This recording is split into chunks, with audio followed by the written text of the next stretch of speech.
Hi everyone, welcome to my final tutorial as part of the guest design team for Faber-Castell Design Memory Craft.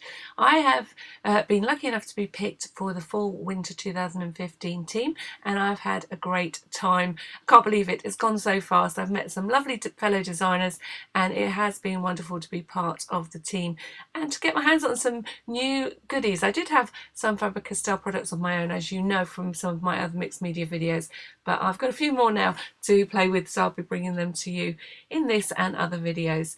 So for the full product list for this tutorial, don't forget to click on the link down below to take you to the Faber-Castell Design Memory Craft blog, and you'll see a full list there. So this is the canvas I'm going to be working on, and these are the true colours. They look a little bit yellower on screen because I work under a slightly yellow light. Maybe one day I'll be able to change that for a daylight bulb, but these are the true colours because I've taken this picture outside, and as you can see I've chosen to work on a long canvas. It's a little bit of a logistic nightmare because keeping it on camera I've got to be quite far out to get most of the canvas on, but you'll have to excuse me as I move this around while I work on it. So first of all, I'm picking two stencils. These are from the 101 collection, and you can see this little album where I'm storing my stencils on my previous video if you're interested.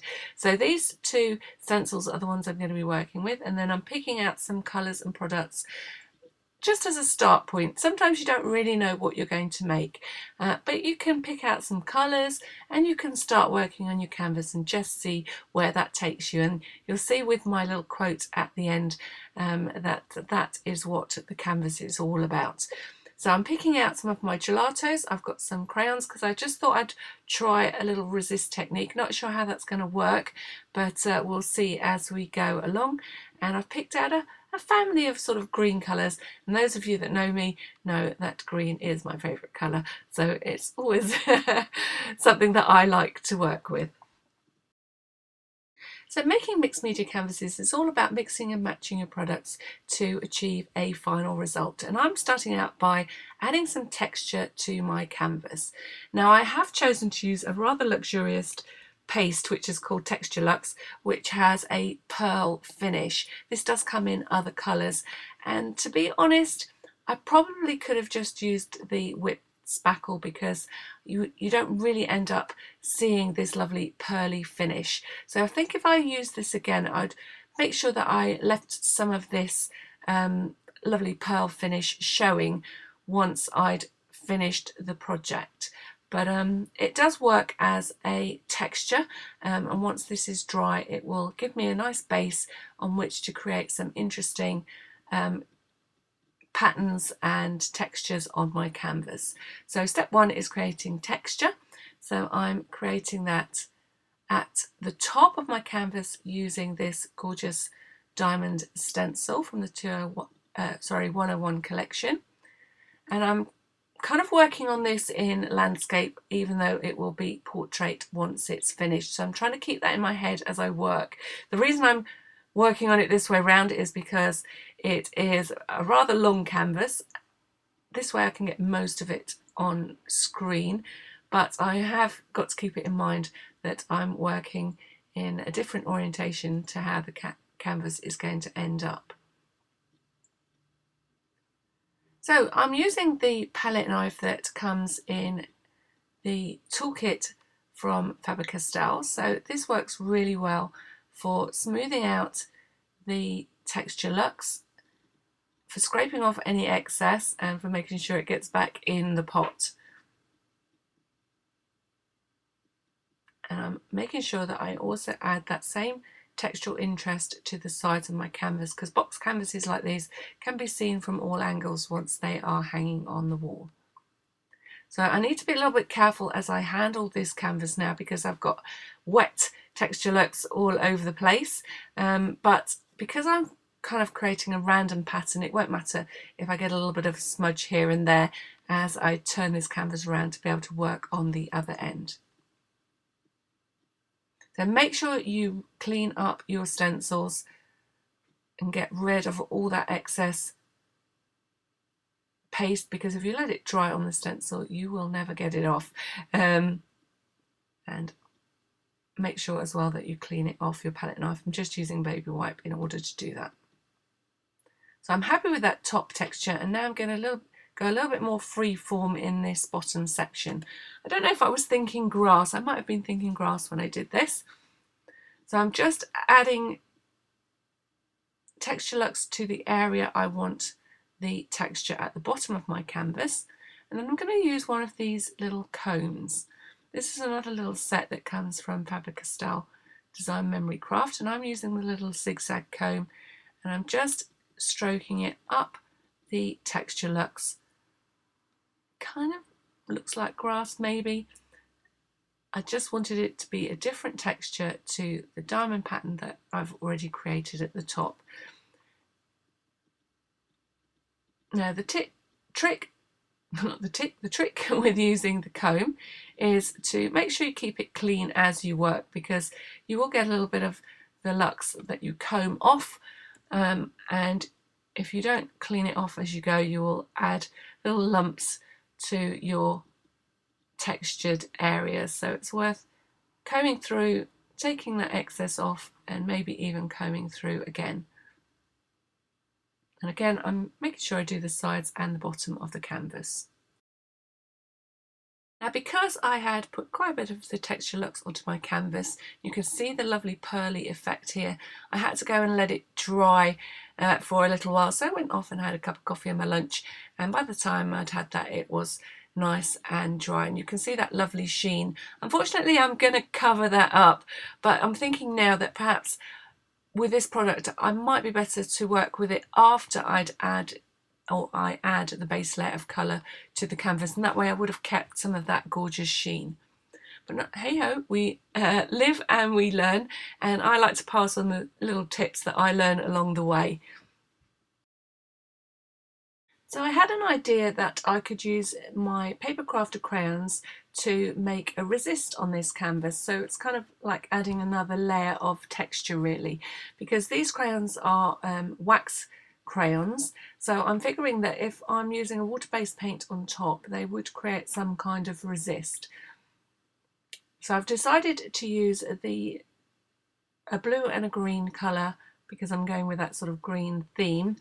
And then I'm using the stencil just to draw circles on my canvas, keeping with that sort of vertical line. I'm just randomly drawing circles using the blue and the green crayon, just by sort of scribbling inside my stencil. So the stencil's giving me some kind of pattern, and then I'm just drawing little bubbles with my crayons. So these crayons are a bit like a propelling pencil, so they're quite nice to use. They feel a little bit more grown up than the traditional crayons that we used to use as a child, and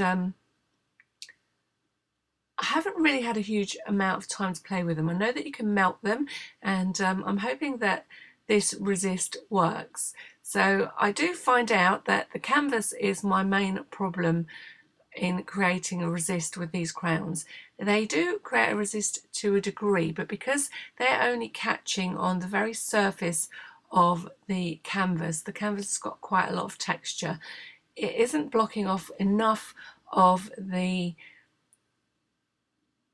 canvas to create a resist. If you think it's just colouring in on the very surface of the canvas. So therefore, once my paint hits the other spaces that are left behind, it really does make that resist fade. So I'd like to try this again on a flat surface, and I think it would work much better.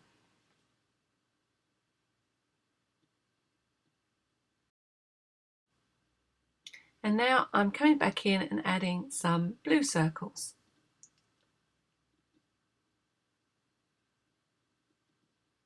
You can see I'm just following that vertical pattern that I already started to create with my texture.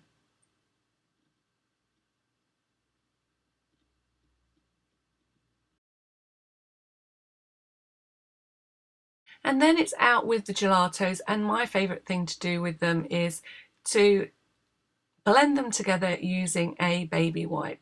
So I'm using all the colours that I've picked out and a baby wipe, and you will see that they're going to blend across my canvas. Actually, they start out looking very similar to the crayons. These are a paint stick, so they work a little bit like a lipstick, and they are a soft paint that once you activate it with water, you can use in the normal way you can any kind of paint. And I found the best way to blend them is to use a baby wipe. Now the texture that I've already created is a little bit rough on the baby wipe, so be a little bit careful of your finger. It will go through your baby wipe and you will just have to move the baby wipe around whilst you are getting that colour onto your canvas. I don't try to add everything at once. I build up the colour as I go, and you can see I am working on the sides of the canvas as well. So at this point you can see the bottom of the canvas. You can see that the texture lux is resisting the paint, but because I'm adding quite a lot of paint, it starts to cover up. Now I think if I had been a bit more meticulous about sort of taking the paint off the surface of the texture lux as I added the colour, I could have kept a little bit more of that lovely pearly sheen.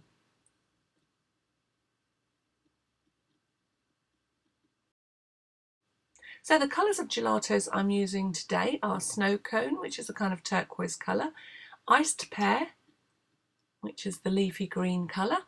I've got a Coconut, which is the white, and I've got Metallic Blueberry, which is the darker blue you'll see me using, and then the darker green is Metallic Mint. So a full list of those and all of the sort of sets that they are contained in will be over on the blog.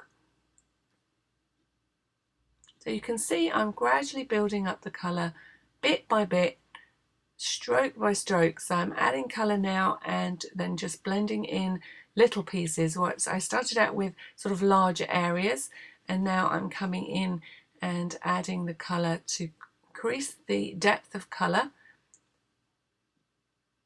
And I'm also creating texture by using this sort of long stroke of colour and putting one colour on top of another. I'm getting lots and lots of shades of green or greeny blue or yellowy green or pale green, and I'm just keeping everything running vertically, or what will be vertically when this canvas is finished. So don't forget to keep doing the same thing on the sides of your canvas as you are doing on the front. And you can see at the moment I can still see that crayon resist. Okay, so I'm happy with the depth of colour that I've got. I'm happy with all that gorgeous texture that I've created and all those rainbow of green colours that I've managed to achieve by mixing and blending my gelatos.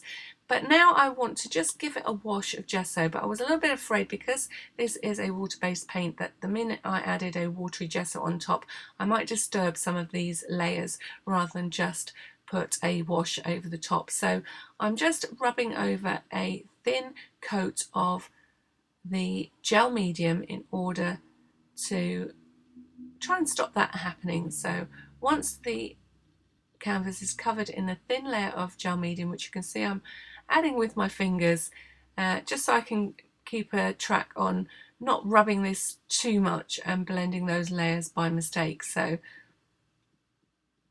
making sure that I do it on the sides and then drying everything off before I start working with the gesso. So everything's nice and dry. I've got my gesso and I just want to water it down. So I'm using a little bit of old craft packaging and adding water to the gesso and then lightly washing that over my entire canvas. So you can see I'm using my brush and my fingers in order to just knock the colour back of this canvas ever so slightly. And because I have put that coating or sealed the paint with the matte medium, the colour isn't shifting on my brush. So now I can add plenty of water so it really does become a wash of gesso. And it was when this started to drip that I knew what my next step was going to be. So far we've added texture with the Texture Lux, we've created a resist with the crayons, we've painted the background with our gelatos, and now I have just knocked back the colour a little bit with a wash of gesso.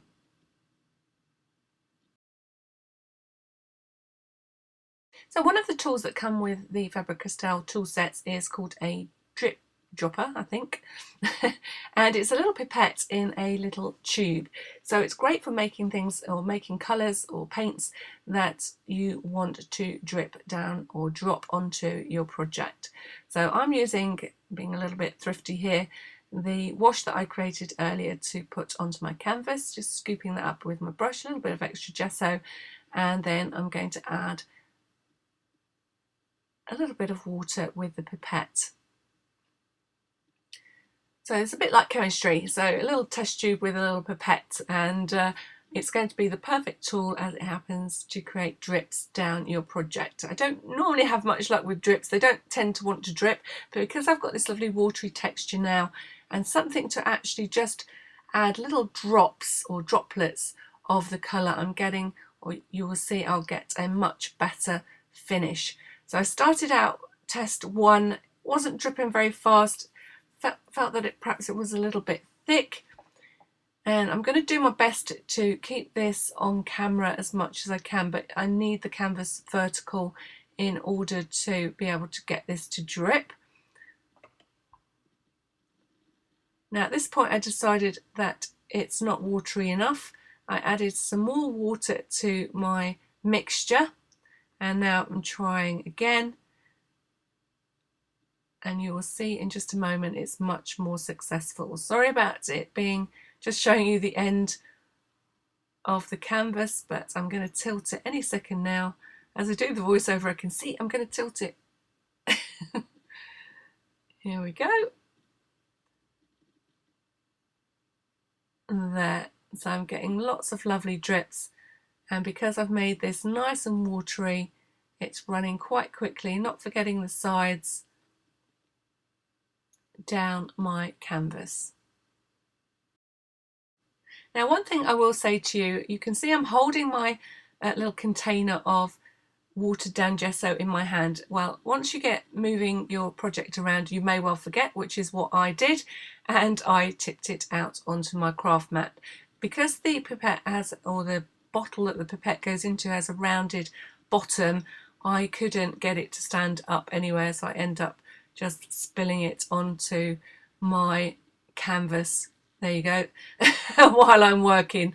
So it really is a good idea to have somewhere where you can just prop this little bottle up while you're working with the actual dripping itself. So now I'm going to create some sort of pale green. So again, I'm adding some gesso into my pot,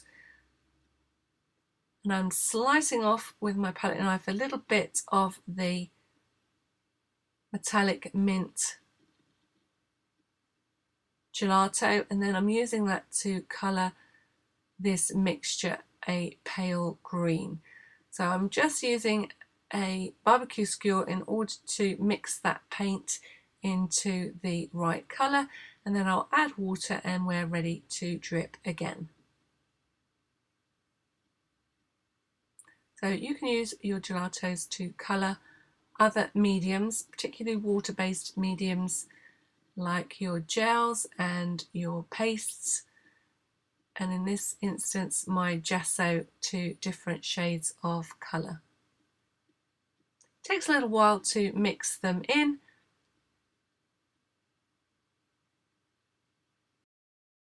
So my next tip is that you should make sure that if you don't want your drips to blend into one another, that your first set of drips are dry before you do your second drip.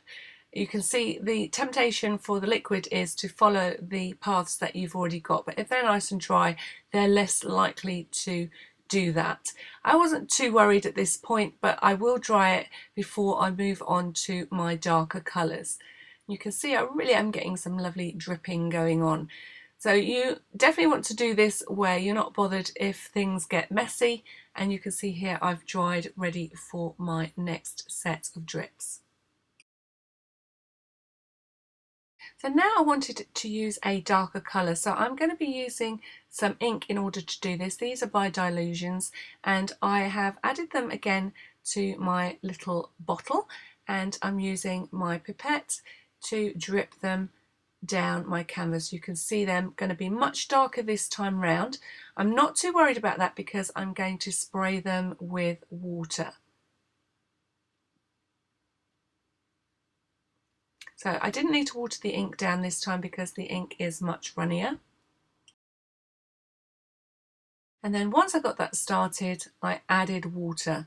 So I've got my spray bottle filled with water, and I am just spraying the canvas, and that way I get lots more drips. It dilutes the colour because it was looking a bit dark, as you can see, and it also helps it to really find all the texture that I've created as it drips down the canvas.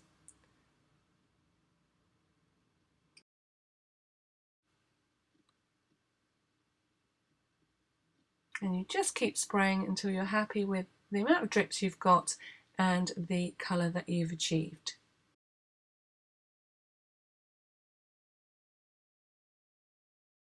It's worth keeping plenty of tissue on hand or kitchen roll in order to clean up as you go along, because you're going to make a lot of mess. And don't forget to work on the top and the sides of your canvas.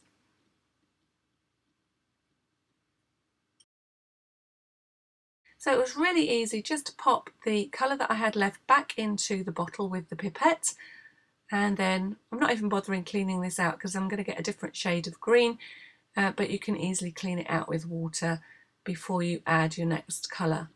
And you can see I do have to keep hold of it. That's my one. I love this little pipette, but I just wanted to be able to put it down. Okay when the lid's on, but not so easy when the lid's off. So I'm using a more of a lime green ink this time round, but following the same steps, I'm going to create another shade of drips down my canvas. So I let it dry after doing that with the blue ink. Now I'm doing it with the sort of lime green. So once again, I'm adding the drips, and then I'm going to spray with water. So spraying, splattering and dripping are all techniques that you're likely to get very messy with, so not for the faint-hearted, but great fun. You can see I'm achieving some lovely streaking on top of the streaks that I've already created from my gelato. So it's about layering up until you get a canvas that you want to finish off. So now we're going to just add shading to the edges of our canvas. It emphasises the box shape and it adds a frame to your finished piece. And I like to do that with my Pitt pens. Make sure your canvas is well and truly dry, because if you don't, you will ruin your pens, and it's a shame when you've invested your hard-earned cash into your crafting products to ruin them. So make sure it's nice and dry. So as well as highlighting the edges of my canvas, and you can see I added colour and then blended it out with my finger while it was wet. These are an Indian permanent ink product, so whilst it's damp you can move it to some degree. You can get rid of it completely if you want to. You can see it's quite harsh at this point, but then I take my damp cloth and then rub over it to blend it out a little bit, and then a clean part of the cloth just to remove it from the texture we created earlier. And I'm going to do this randomly to highlight all those lovely areas of texture that we created with the Text Lux earlier. And I'm just doing this randomly, and you can see that it just adds another dimension to our canvas. So don't forget the little diamonds that you did on the sides of your canvas as well. So blending out, and then with a clean one just removing it from those little diamonds.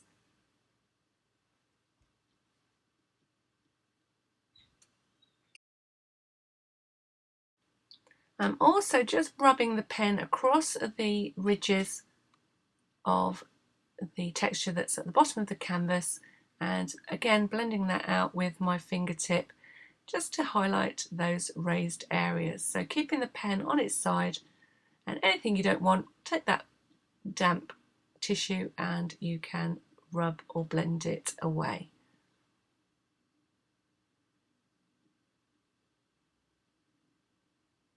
So you can see sometimes it's a little bit harsh, and then just whilst it's still wet you can just go over it either with your finger to blend it out or with a wet baby white or cloth in order to remove any colour that you don't want, or just to lighten things slightly.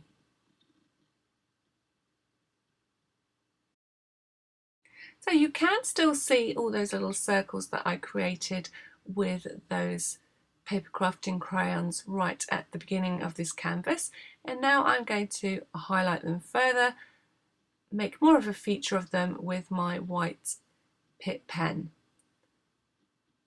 So I really like this pen, it stands out, it works really well. I can still smudge it out, as you can see here, with my fingertip, or I can choose to leave it and it dries permanent. So I really have enjoyed working with this. Just want one in a slightly finer nib. So hint hint. Actually, one might exist and I just haven't seen it, so I perhaps need to look first. I know they do a finer nib of Pitt pen, so they may well do a white one. So I definitely would like to get my hands on that, so I'm going to check that out. You can see again, I'm really getting lovely highlights on that texture that I created right at the beginning of this canvas by using all of these different mediums. The dripping highlighted the areas because it ran down the little grooves that we've created, and the ink that I smudged over the top and then wiping away using it as a resist, and now I'm just actually highlighting by doodling on top of the shapes that we've created. And you may wonder what I'm doing with my finger once I've drawn around the little resist circles that we made with the crayons. I'm just finding them a little bit too white, so I'm just gently either using a tissue or my finger just to blot that colour a little bit. So they just fade into the background a little bit more. They're still emphasised, but they're not in your face. Well, I hope they're not. So now I'm starting to get together the embellishments and thinking about the quote that I want to put onto my canvas. I'm really happy with how it's turned out. So I'm thinking that I'm going to add some flowers to the bottom of the canvas and then the quote to the centre. So I've cut out some acetate flowers. Now these acetate flowers are made or cut out from the packaging left over from your prized die possessions or any sort of crafting material where you get a nice sturdy acetate packaging. You can normally use you probably need to use a steel rule die to cut through them, but you can cut out shapes, and I've cut out these tattered flowers, so Tim Holtz tattered floral die. I've cut some in paper and some in the acetate, and the acetate I've put through an embossing folder that had circles on it, so sort of thinking about the circles I've already added to the canvas. Now, just to give these a little bit of highlight and definition to make them visible on my canvas, I have gone around the edge with my white Pitt pen. And now you need to make sure it's dry before you then pick it up and you can shape the flowers with your fingers. Same principle for the paper flowers, although I don't end up using them. I'm just making the colour blend a little bit more with my canvas by adding some gelatos, blending them out with my fingertips, and you can see that I could have layered them up like this, but I decided not to in the end because I really like that see-through flower. So just starting to get some bits and pieces together. If you've got something that you want to use in the way of gems that don't match, you can use your Pitt pens in order to add a little bit more colour. You can see I made some green, and once they're dry they are permanent, and you should be able to just alter sort of tones and colour either using gelatos or your pens to make your embellishments match your project perfectly. So now I'm moving on to the quote. I've printed my quote out onto, I say it's a quote, it's just something that I made up, but if you repeat it, it could become a quote. Don't forget to put my name on it though. So this is just something that I have thought about that goes with what I've been doing, which is just letting my imagination, my creativity have a little bit of a free run, and I've just followed where it has gone, and let's see what we end up with.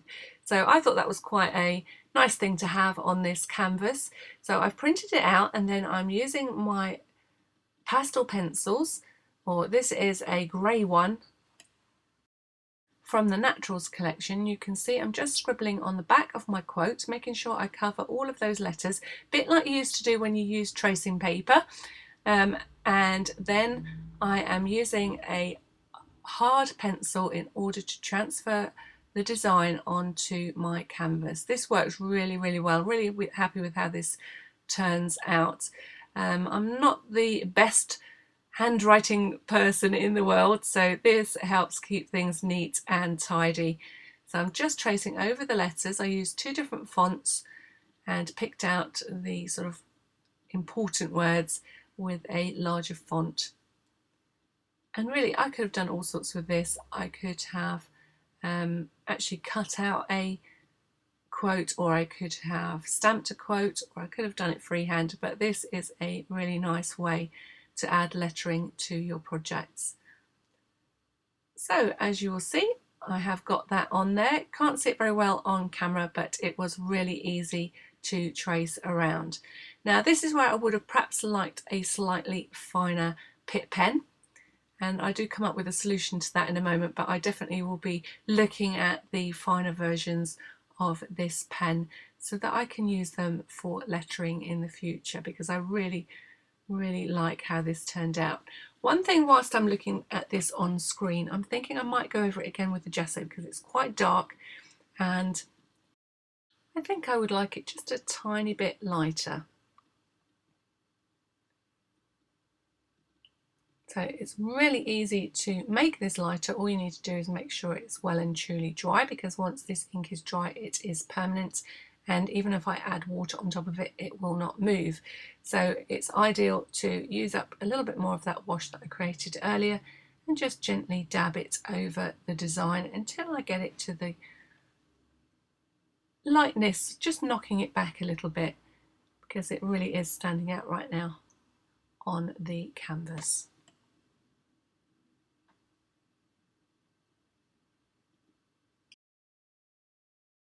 So feel free to use my quote if you want to, but don't forget to put my name on it, because then it becomes a quote and not just something I said. I perhaps should have put my name on it myself. Now this pen is a bit big for the size of lettering that I've got, but I did remember that I've got this little blender pen that came from Stamping Up, and look, it works perfectly. Actually, when I get the right end it does. This end doesn't work so well, but when I flip the pen over the other side, just allows me to transfer that colour to the nib, which is slightly finer, and then I can go over the letters on the smaller part of my quote. So travel to where your imagination takes you, then stop a while and enjoy the view, or to enjoy the view. Better quote myself properly. And then I can go back to my pen to finish off the quote. So just going back to that little fine tipped pen just to finish off my lettering, neaten it up a little bit. Then we're ready to add some bling and some flowers. So if you've got any of the chalk pastels still showing, you can just rub it away with your fingertips. So just make sure you use a shade of colour that isn't going to impact too much on your design. If I'd used black, it would have been a little bit more tricky to get rid of. So I liked the flowers as they were just straight acetate, so that's what I'm going to do. I'm going to use this, let me see what it's called, Texture Gems next, and again it's all about adding some more texture to canvas. This time I'm going to be adding some beads. I'm using the Texture Gems as a glue at this point. Oh, try not to just squirt it all over your canvas, Helen.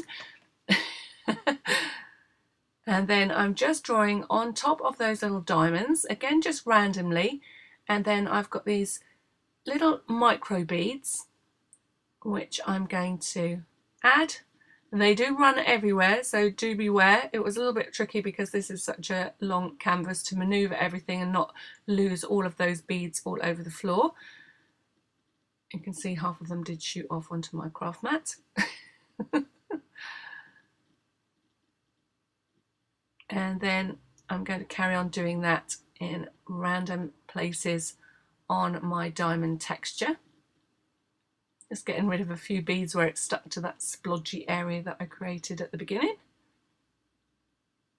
Now they're not standing out very well on camera, but I will show you a close-up of the texture that they created on the shots at the end, or the photos at the end of this.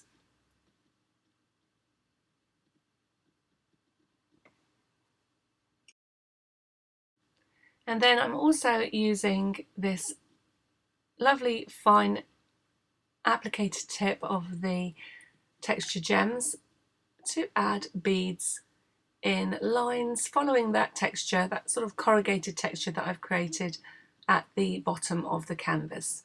And again, I'm thinking more and more this is like the grass that my flowers are going to sit in. And you can see there where one thing leads to another. So putting those beads away and thinking about what I can add next. And I've got some green glass glitter, so I'm adding that into the mix. So just testing the colour to start with because it's more of a bluey green. Quite like how that looks. And so I'm kind of dotting it about. Sometimes I'm thinking flower shape, sometimes I'm thinking perhaps little seed heads going up a grass stem. So the texture gems take us a little while to dry, so I can apply all of that and then sprinkle on my glass glitter. And I know that when the texture gems dries, it is going to be slightly raised. It does keep its shape, so I will get a little pile of glass glitter to add to the texture on this canvas. So far we've got the texture luxe, we have got the texture gems with various additives, I've got the micro beads, and you can see that I will add some other things using this later on. And then I'm going to use it as a glue to stick my flowers into position. Now because I added that white border, they're standing out whilst being completely see-through at the same time, and I really did like that. So I'm going to add a little one up to draw your attention to the quote at the top, and then I'm going to add some sparkle gems into the middle of each of the flowers. Some of them I coloured with my pen into a green that matches the canvas, and then I'm adding some in a sort of turquoise colour.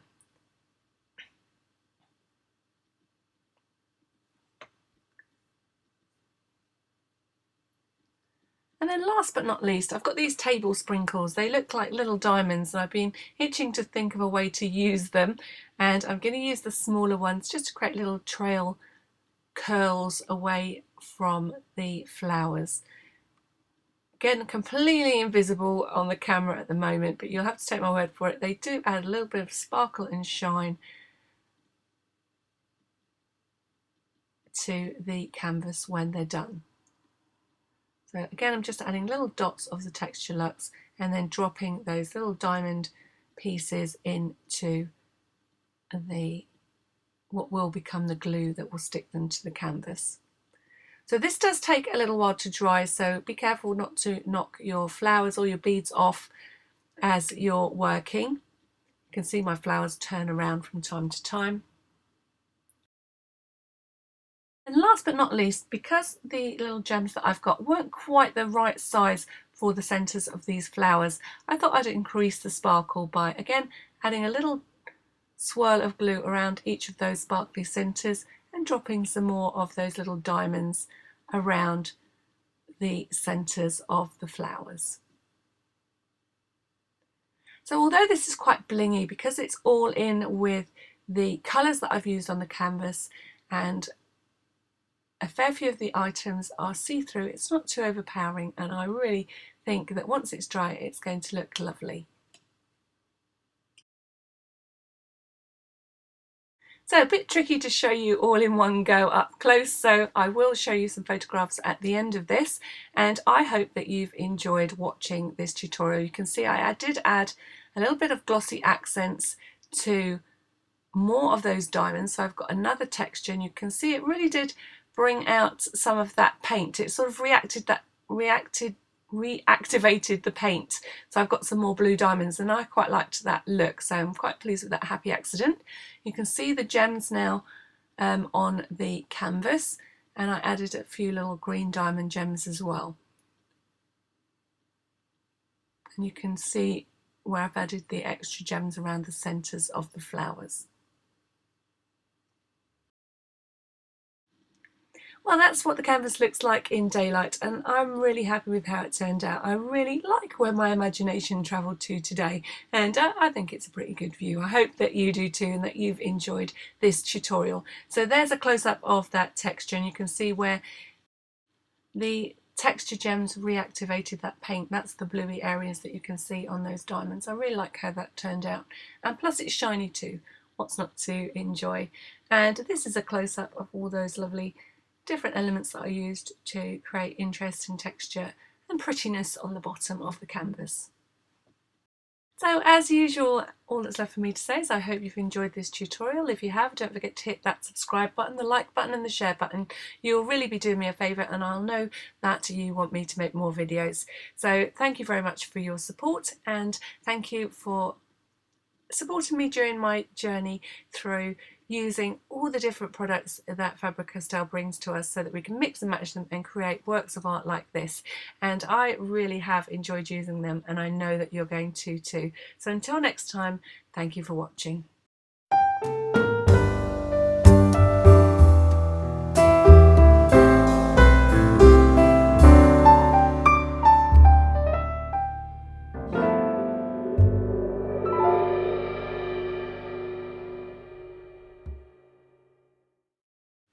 So just popping back in to share the playlist for all my Faber-Castell Design Memory Craft products that I've created during this little term on the guest design team. You can see how much fun I've had and how much of a variety of projects that you can create by mixing and matching all of these products. I've got a few new strings to my bow courtesy of the lovely people over at Faber-Castell, and I really want to thank them very, very much for picking me, because I have had a ball, and I hope that you have learnt something about these products and how great they are and how much variety you can create with them. So you have fun using your Faber-Castell products, because I know I'm going to have lots of fun using mine.